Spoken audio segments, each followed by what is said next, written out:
ஹாய்ங்க, உங்ககிட்ட பேய் வந்து பேசியிருக்கு. அந்த பேய் ஒரு சில விஷயத்த பண்ண சொல்லுது, நம்ப சொல்லுது.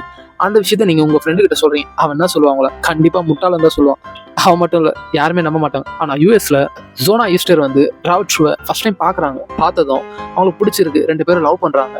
கொஞ்ச நாளுக்கு அப்புறம் 2 பேரும் மேரேஜ் பண்ணிக்கிறாங்க. ஆனா இந்த மேரேஜ்ல ஜோனா ஈஸ்டரோட அம்மாக்கு ராபர்ட் ஷூவை பிடிக்கல. அதாவது மாப்பிள்ளையே பிடிக்கல. ஆனாலும் அவங்க அம்மா பேச்சு கேட்காம ஜோனா ஈஸ்டர் வந்து மேரேஜ் பண்ணிக்கிறாங்க. ராபர்ட் ஷூ என்னவா இருக்காருன்னா, அந்த காலத்துல நெருப்புல கம்பியை சூடு பண்ணி கத்தி பண்றதும், சுத்தி பண்றதும், குதிரைக்கு ஷூ பண்றதும், இந்த மாதிரி ஒரு வேலை செய்கிற ஒரு பர்சனா இருக்காரு. ஆனா கொஞ்ச நாளைக்கு அப்புறம் லைஃப் நல்லா போயிட்டு இருக்கும்போது 1986ல மேரேஜ் பண்றாங்க. 2 இயர்ஸ்க்கு அப்புறம் 1987ல ஒரு பெரிய சம்பவம் நடக்குது. என்னன்னா, ராபர்ட் ஷூ ஜோனா ஈஸ்டரை டார்ச்சர் பண்ண ஆரம்பிக்கிறார். சைக்கோ மாதிரி பிஹேவ் பண்றாரு. அசிங்கமா திட்டுறாரு. சின்ன சின்ன விஷயத்துக்கு கோவப்படுறாரு. ஸோ பல விதமா பேசி குறை கண்டுபிடிச்சி எல்லாத்துக்கும் சண்டை போட்டு சைக்கோ மாதிரி நடந்துக்கிறாரு. ஒரு கட்டத்துக்கு மேல என்ன ஆகுதுன்னா, ஜோனா ஈஸ்டர் வந்து அவங்க அம்மா கிட்ட சொல்றாங்க, இவருடைய கேரக்டர் சரியில்லை அப்படின்னு சொல்லி. அது மேரேஜ் ஆகி 2 இயர்ஸ் ஆகுது. 2 இயர்ஸ்லயே கொண்டுட்டாரு. கொன்னதுக்கு அப்புறம் எதுவுமே தெரியாத மாதிரி வேலைக்கு போயிட்டாரு.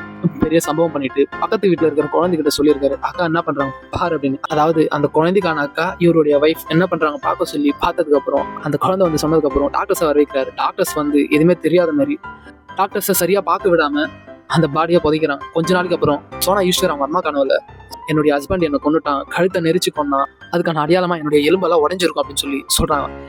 அவங்க இதனால பயமா டிஸ்டர்ப் ஆயிட்டு என்ன பண்றாங்கன்னா, முடிஞ்சு போன கேஸை திருப்பி ரீஓபன் பண்ண சொல்லி கவர்மெண்ட் லாயர் அப்ரோச் பண்றாங்க. போய் பேசுறாங்க. அவங்களும் நம்பல. அவங்க நம்பாம அந்த கேஸை எடுக்க மாட்டேன்னு சொல்றாங்க. இருந்தாலும் அவங்க விடாம ஆஃபீஸ் ஆண்ட ரொம்ப வெயிட் பண்ணதால, பேசுனதால, திருப்பி ஓபன் பண்ணதால அந்த கேஸை ரீஓபன் பண்றாங்க. வைக்கப்பட்ட உடலை தோண்டி எடுக்கிறாங்க. எடுத்ததுக்கு அப்புறம் அதே மாதிரி அந்த டாக்டர்ஸ் வச்சு செக் பண்றாங்க. அவங்களுடைய கழுத்தை நெரிச்சு கொன்ன ஒரு விஷயத்த டாக்டர் கன்ஃபார்ம் பண்றாரு. இந்த ஒரு விஷயத்த லாயர் வந்து கோர்ட்ல ஜட்ஜு கிட்ட சொல்லும் போது அவங்க எப்படி சொல்றதுன்னு தெரியாம அந்த கனவுல வந்து ஒரு விஷயத்த சொல்லாம வேற மாதிரி சொல்லியிருக்காரு. எல்லாத்துக்கும் அந்த கேஸை திருப்பி ரீஓபன் பண்றதுக்கு காரணமா இருக்கிற அந்த அம்மா, என் பொண்ணு வந்து கனவுல சொன்னதாலதான் நான் இப்ப எல்லாத்தையும் சொன்னேன் அப்படின்னு சொல்லி எல்லாரும் முன்னாடியும் இந்த ஒரு உண்மையை சொல்றாங்க. சொன்னதுக்கு அப்புறம் எல்லாருமே ஷாக் ஆகுறாங்க. ஷாக் ஆனதும் ரொம்ப கில்ட்டியா இருந்தது. அவர் லைஃப் லாங் வந்து ஜெயில போறாங்க. இந்த மாதிரி விஷயம்லாம் லைஃப்ல நடக்குமா எனக்கு தெரியல. பட் நடந்திருக்குன்னு நினைக்கிறப்பதான் ரொம்ப ஷாக்கா இருக்கு. இதை பத்தி உங்களுடைய கமெண்ட் என்னன்னு மறக்காம கமெண்ட் பண்ணுங்க.